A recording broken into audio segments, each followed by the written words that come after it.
Hi friends, welcome back to my channel. അപ്പോൾ നമ്മുടെ പുതിയൊരു വീഡിയോയിലേക്ക് എല്ലാവർക്കും സ്വാഗതം. അപ്പോൾ തമ്പനയിൽ കണ്ടപ്പോൾ തന്നെ മനസ്സിലായി കാണുമല്ലോ ഇന്നത്തെ വീഡിയോ എന്താണ്. അതേ, പാചകമുള്ളൊരു ദിവസം ഞാൻ എന്തൊക്കെ ജോലികളാണ് ഇവിടെ ചെയ്യുക അത് നിങ്ങളെ ഒന്ന് ജസ്റ്റ് കാണിച്ചു തരാമെന്ന് കരുതി. അപ്പോൾ അടുപ്പിച്ച് 3-4 ദിവസം പാചകം ഉള്ളത് കൊണ്ട് തന്നെ കുറച്ചധികം ജോലികൾ ഉണ്ടായിരുന്നതുകൊണ്ട് നമുക്ക് പ്രോപ്പറായിട്ട് അങ്ങനെ വീഡിയോസ് ഫുള്ളായിട്ട് അങ്ങനെ കംപ്ലീറ്റ് എടുക്കാൻ പറ്റിയിട്ടില്ല.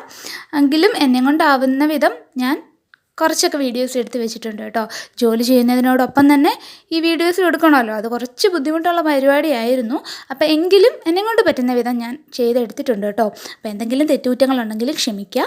അപ്പോൾ ആദ്യമേ നമ്മൾ മലക്കറി ഐറ്റംസൊക്കെ കൊണ്ടുവരുമ്പോൾ ചാക്കെടുത്തിട്ട് അതിങ്ങനെ നിരത്തി ഓരോന്നിനും നമ്മളിങ്ങനെ തിരിഞ്ഞു വെക്കും. എന്നിട്ടാണ് നമ്മൾ അരിഞ്ഞു തുടങ്ങാറ്.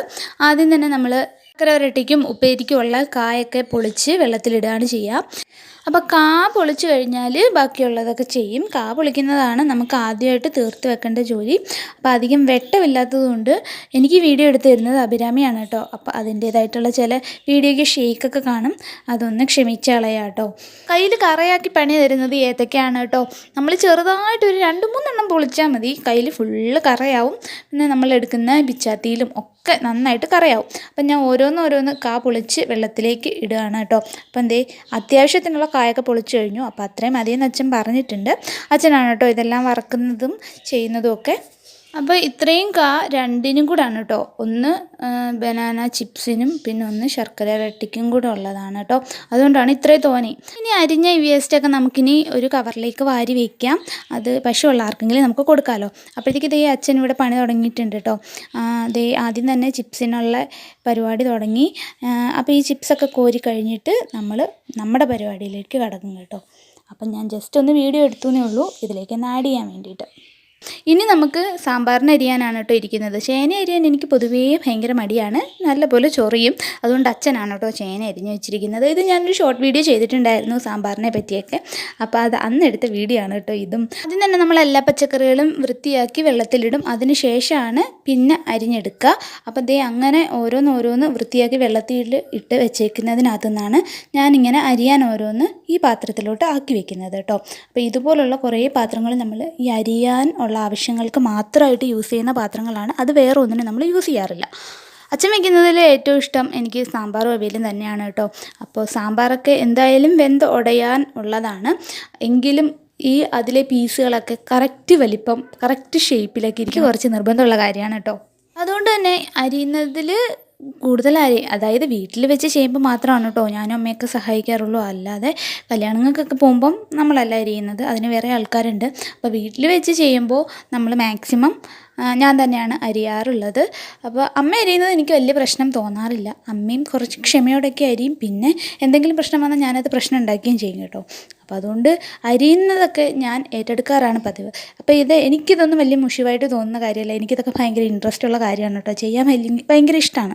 ഇതെന്തായാലും ഇപ്പം കുറച്ച് പേർക്ക് ഉണ്ടായിരുന്ന ഒരു സദ്യയാണ് കേട്ടോ.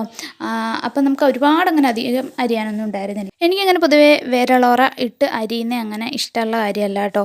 എങ്കിലും പിന്നെ എൻ്റെ കയ്യിലിങ്ങനെ ഫുള്ളിങ്ങനെ വരവരയായി, പിച്ചാത്തിയുടെ വരവരയായതുകൊണ്ട് തന്നെ ഇപ്രാവശ്യം ഞാൻ വിരളോറ ഇട്ട് അരിയാമെന്ന് വിചാരിക്കുന്നു. അതുകൊണ്ട് സ്പീഡ് കുറച്ച് കുറവാണ്. അല്ലെങ്കിൽ വേഗം നമുക്ക് അരിഞ്ഞ് മാറ്റാമായിരുന്നു കേട്ടോ. അപ്പോൾ ഫിംഗർ ക്യാപ്പ് ഇട്ട് അരിഞ്ഞ ഒരു ശീലം ഇല്ലാത്തത് കൊണ്ട് തന്നെ കുറച്ച് താമസം വരുന്നുണ്ട്. എങ്കിലും അത് അഡ്ജസ്റ്റ് ചെയ്ത് വേഗം ഞാൻ കട്ട് ചെയ്യാൻ ശ്രമിക്കുന്നുണ്ട്. അപ്പോൾ നമുക്ക് ഏകദേശം ഉരുളക്കിഴങ്ങും കായും ഒക്കെ എല്ലാം അരിഞ്ഞ് കഴിഞ്ഞിട്ടുണ്ട്. ഇനി നമുക്ക് എവിടെയെങ്കിലും ഉണ്ടോ എന്നാണ് ഞാൻ ഈ തിരഞ്ഞ് നോക്കുന്നത് കേട്ടോ. ഇതിൻ്റെ ഇടയ്ക്ക് എവിടെയെങ്കിലും പീസ് കിടപ്പുണ്ടോ, അരിയാനുള്ളത് കിടപ്പുണ്ടോ എന്ന് നോക്കുന്നുണ്ട്. അപ്പോൾ ഏകദേശം ഏറെക്കുറെ എല്ലാം അരിഞ്ഞ് എടുത്തിട്ടുണ്ട്. ഇനി നമുക്ക് മുരിങ്ങയ്ക്കയും വെണ്ടയ്ക്കയും കൂടി മുറിച്ച് വെക്കാനുണ്ട്. അത് കഴുകി മുറിച്ച് വെക്കാനുള്ളതാണ്. അതെല്ലാം നമ്മൾ തലേന്ന് ചെയ്ത് വെക്കുന്ന കാര്യങ്ങളാണ് കേട്ടോ. അപ്പോൾ അവസാനം എൻ്റെ കൈയുടെ പരുവം ഇതായിട്ടുണ്ട്, ഫുള്ള് കറയായിട്ടുണ്ട്. ഇതിനെ എല്ലാം നല്ലപോലെ തേച്ചരച്ച് കഴുകണം. എനിക്ക് ചോറ് വലിയ ഇഷ്ടമില്ലാത്ത കാര്യമാണ്. അപ്പോൾ രാവിലത്തെ പുട്ടിരുന്നത് കൊണ്ട് പുട്ട് കഴിക്കാമെന്ന് വിചാരിച്ചു.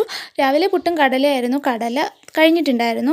അതുകൊണ്ട് ഞാൻ വിചാരിച്ചു അച്ചാർ വെച്ച് പുട്ട് കഴിച്ചാൽ എങ്ങനെ ഇരിക്കുമെന്ന് നോക്കാമെന്ന്. എനിക്കങ്ങനെ വെറൈറ്റി ഇതൊക്കെ നോക്കി കഴിക്കാൻ വേണ്ടി വലിയ ഇഷ്ടമാണ് കേട്ടോ. അപ്പോൾ മാങ്ങ അച്ചാറും ഇഞ്ചി കറിയും വെച്ചായിരുന്നു കേട്ടോ നമ്മുടെ പരീക്ഷണം.